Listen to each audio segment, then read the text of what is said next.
بسم اللہ الرحمن الرحیم۔ آج ہم غالب کی مشہور عام نعتیہ شعر کی تفہیم کرتے ہیں۔ غالب ثنائے خواجہ بے یزداں گذاشتم، کہاں ذات پاک مرتبہ دانے محمد است۔ آئیے اس پیارے سے شعر کا مفہوم دیکھتے ہیں۔ اس سے پہلے میں یہ کہنا چاہوں گی کہ اگر آپ کو مفہوم اچھا لگے تو چینل کو سبسکرائب کرنا مت بھولیے۔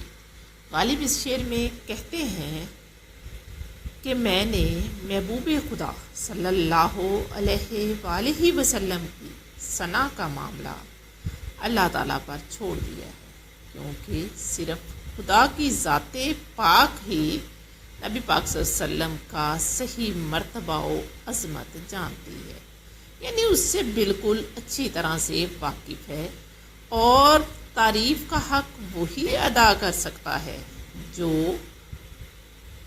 ذات پاک کا صحیح مرتبہ جانتا ہو۔ اللہ تعالیٰ محمد صلی اللہ علیہ وسلم کے کمالات سے آگاہ ہے۔ محب کی تعریف کا حق محبوب ہی ادا کر سکتا ہے۔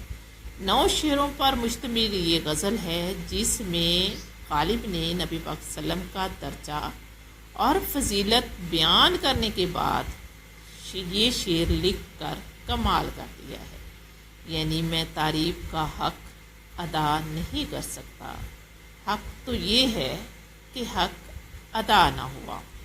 دوسرے الفاظ میں یہ درود شریف ہے، ایک طرح کی تعریف ہے نبی پاک صلی اللہ علیہ وسلم کی، کس صورت میں؟